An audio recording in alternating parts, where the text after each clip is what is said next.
लेकिन आज जब इजराइल चल रहा है तो हमारा प्रधानमंत्री, सुन लीजिए, हमारे प्रधानमंत्री कॉल कर करके पूछ रहा है क्या चल रहा है। और दोस्तों अमित शाह जी दो विकल्प चुनने के लिए जनता के बीच में प्रचार कर रहे हैं, क्योंकि दोस्तों इनको शायद पता नहीं बीजेपी सरकार में कितने युवा समोसा तल रहे हैं। भाइयों और बहनों, आपके सामने दो विकल्प है। एक और नक्सलवाद को बढ़ावा देने वाली कांग्रेस सरकार और दूसरी ओर नक्सलवाद को समाप्त करने वाली भारतीय जनता पार्टी की सरकार। भाई साहब कुछ ज्यादा नहीं हो गया ये? मतलब कुछ भी। एक और करोड़ों गरीबों को गैस, शौचालय, पानी, स्वास्थ्य, अनाज, घर देने वाली भारतीय जनता पार्टी की सरकार और दूसरी ओर करोड़ों रुपया भ्रष्टाचार कर दिल्ली दरबार में भेजने वाली कांग्रेस पार्टी की सरकार। और दोस्तों प्रधानमंत्री जी ने तो बहुत बड़े बड़े वादे किए थे कि अच्छे दिन आएंगे, बेरोजगारी खत्म हो जाएगी, अच्छे दिन आएंगे। लेकिन दोस्तों ये सब भूल जाते हैं ऐसे जैसे लोग भूल जाते हैं उधार लेके पैसे। स्वर्गीय प्रधानमंत्री माननीय श्री अटल बिहारी वाजपेयी जी ने तो स्टेटमेंट भी कहा था और स्टेटमेंट दिया भी था।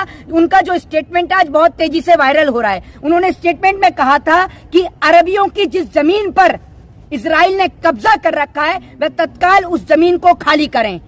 देखिए, निस्तो नाबूद तो आज तक नहीं कर पाए, निस्तो नाबूद तो आप हुए। आपको नहीं देखा, आपको रोमन एम्पायर ने मार के भगाया, आपको एडोल्फ हिटलर ने मार के भगाया। जब रोमन एम्पायर आपको मार के भगा रहा था उस वक्त पर आपको बचाने का काम अरबियों ने किया, आप भूल गए। अरे बाप रे, ये तो धोती खोल रहा है। और याद रखिएगा कि जब दवा काम नहीं करती तब दुआ काम कर जाती है। और आज हर देश से दुआ करी जा रही है फिलिस्तीन की जीत के लिए। और उन्होंने एक ही बात कही है कि या तो फकत होके आएंगे या शहादत होके आएंगे। और ये बात देश के अंदर किसी को नहीं पता होगी। मैं आपको बताना चाहता हूँ कि भारत देश के पहले प्रधानमंत्री श्री नरेंद्र दामोदर दास मोदी जी हैं, जिन्होंने फिलिस्तीन का दौरा भी किया। यही नहीं, अभी और सुनिए। पहले प्रधानमंत्री है जिन्होंने फिलिस्तीन का दौरा भी किया, लेकिन उसके बावजूद भी नरेंद्र मोदी जी इजराइल को समर्थन दे। सब क्या देखना पड़ रहा है? अच्छा है मैं अंधा हूँ। और दोस्तों आज हमारे देश के गरीब भूखे मर रहे हैं और हमारे साहब जी जुमले का प्रचार कर रहे हैं। क्योंकि दोस्तों पान की दुकान वाला तो पान में चूना लगाता, लेकिन साहब जी बोलकर जनता को चूना लगा देते हैं। अरे बाप रे, ये तो धोती खोल रहा है। अरे शराबबंदी, शराबबंदी, काहे की शराबबंदी? इस फर्जी शराबबंदी ने हमरा पूरा परिवार बर्बाद कर रखा है। ये हमरा मर्द दिन भर नशे में पड़ा रहता है। इसको ना बच्चा सबका पढ़ाई का चिंता है ना दवाई का। अरे सैकड़ों लोग मर गया जहरीली दारू पीने से। ये भगवान क्या जुल्म है। लेकिन सरकार सो रहा है और जागेगा भी काहे? चोर चोर मुसेरा भाई ना होता है। एखड़ा राज में दारू माफिया सब पलता है, लेकिन अब और नहीं चलेगा ये कारोबार, क्योंकि बदलेंगे सरकार, बदलेंगे बिहार।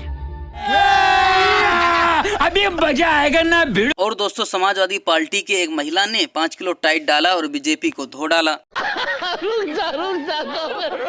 प्रधानमंत्री जी श्रीमान मोदी जी ने महिलाओं के लिए बहुत सारे काम किए, जैसे महिला को प्रताड़ित करना, महिलाओं की सुनवाई न होना, महिलाओं को शोषण करना, ऐसी सारी चीजें।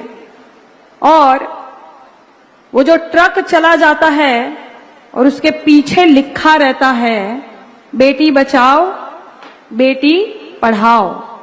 ये सब क्या देखना पड़ रहा है? अच्छा है मैं अंधा हूँ। और दोस्तों राहुल गांधी जी ने 5 किलो टाइट डाला और बीजेपी को धो डाला। मैं बीजेपी से लड़ता हूँ। पूरा देश जानता है कि अगर एक आदमी बीजेपी का मुकाबला करता है, उनके सामने खड़ा होता है, तो उसका नाम राहुल गांधी है। यही नहीं, अभी और सुनिए।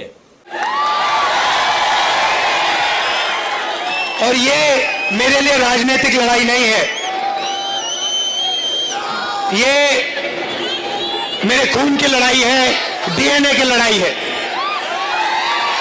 अब देखिए, मेरे ऊपर बीजेपी ने 25 केस लगा रखे हैं। जहां भी उनको मौका मिलता है नया केस लगा देते हैं, क्योंकि वो जानते हैं कि राहुल गांधी उनके साथ कॉम्प्रोमाइज नहीं कर सकता है और नहीं करेगा। राहुल गांधी उनके खिलाफ, उनकी आइडियोलॉजी के खिलाफ, उनकी विचारधारा के खिलाफ लड़ ही सकता है। इस सज्जन को क्या तकलीफ है भाई? जागते रहो, जागते रहो। अरे चौकीदार, दफ्तर है ये सरकारी, यहाँ काम होता है भारी, यहाँ कौन सो रहा है भला? भैया पिछले एमपी चुनाव में सब सो ही तो गए थे एक साथ, तभी तो 15 महीने में 15,000 करोड़ लूट गया था करप्शन नाथ। सही बोले भैया, ट्रांसफर इंडस्ट्री से ना इंसान बच पाए थे ना जानवर। अरे अपनी जेबें भरने के लिए कर दिए थे कुत्तों तक के ट्रांसफर। बोला था देगा हमें फ्री का मोबाइल, लेकिन उसमें भी घोटाला करके छीन ली थी हमारी स्माइल। और सुनो भैया, चुनाव से पहले बोला था डालेंगे इंडस्ट्री, पर उसकी जगह छात्रवृत्ति खाकर बनाई घोटालों की नई हिस्ट्री। तभी तो सबको जगा रिया हूँ, इस बार याद रखना जरूर, करप्शन नाथ को रखना है एमपी से दूर। तो भैया जागते। और दोस्तों 2024 के चुनाव को लेकर क्या बोलती है आम जनता? वास्तव कि यहाँ इतना परेशान है कि जिसका जवाब नहीं है। अब मामा कह रहा है कि लाडली बहना योजना, जब लाडली बहना योजना जब कोरोना काल में जब संकट में थी, उस समय मामा 1100 में टंकी दे रहा था, और जब मामा संकट में आया तो जब 400 में टंकी। तो ये मामा कहाँ संकट में आ गए? अरे तो मामा अब चुनाव में संकट में है, तो अब क्या कह रहा है कि मैं 1500 रुपये हर महीने खाते में डालूंगा मेरी लाडली बहना को। यही नहीं, अभी और सुनिए। तो क्या माहौल है प्रदेश में फिलहाल? प्रदेश में बढ़िया माहौल है। अच्छा, किसका है? कमलनाथ जी का। अच्छा, कमलनाथ जी का। प्रदेश में भी कांग्रेस की सरकार ही बनेगी, और जिले में जो जहाँ तक हमारे विधानसभा से लगा के जिले तक का है, पूरा कांग्रेस का माहौल है। बीजेपी ने अलग अलग 4 ऐसे राज्य हैं जहां से 100 से ज्यादा विधायक सांसद को चुनाव प्रचार के लिए मैदान में उतारा है। स्थानीय होता है, जो आदमी रात दिन साथ में रहता है, आदमी उसी पे विश्वास करता है। आप भले दिल्ली से लाके आदमी यहाँ बिठा दो, वो उस पे आदमी जल्दी विश्वास नहीं करता है, उसको काम करके दिखाना पड़ेगा, जब जाके आदमी विश्वास करेगा। और जो स्थायी आदमी रहता है, उसको रात दिन अपन घर में कभी भी जाके उसका दरवाजा खटखटाओगे, आदमी भड़ से बाहर निकल आएगा, और दूसरे आदमी आवाज लगाएंगे तो कोई नहीं निकलता है।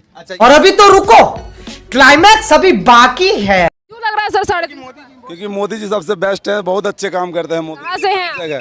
मैं छत्तीसगढ़ से हूँ। अच्छा, छत्तीसगढ़ से हैं सर। ये बताइए आप क्यों चाहते हैं कि मोदी जी आने? मोदी जी इसलिए चाहते हैं कि हमारे छत्तीसगढ़ में खास करके अभी कांग्रेस की सरकार है, लेकिन बीजेपी हम लोग इसलिए चाहते हैं कि अभी कुछ भी काम छत्तीसगढ़ में नहीं होता है, जो भी गवर्नमेंट है बहुत लेजी है वो, इसीलिए। आप छत्तीसगढ़ से हैं, और छत्तीसगढ़ में भूपेश बघेल की सरकार है, और आने वाले दिनों में छत्तीसगढ़ में विधानसभा के चुनाव होने वाले हैं, जिसको लेकर ये कहा जा रहा है कि इन 5 राज्यों में भी कांग्रेस आएगी और 2024 में भी कांग्रेस का नेतृत्व। कांग्रेस पूरा जीरो होने वाली है, आने वाले दिन में बीजेपी आने वाली है। पूरे हिंदुस्तान में सिर्फ बीजेपी और बीजेपी आएगा, मोदी जी आएंगे, और पूरे सांसद विधायक सब एक तरफा से जीतेंगे इस बार। 5 राज्यों में बीजेपी ही आ रही है। जय श्री राम। खत्म, bye bye, tata, goodbye, गया।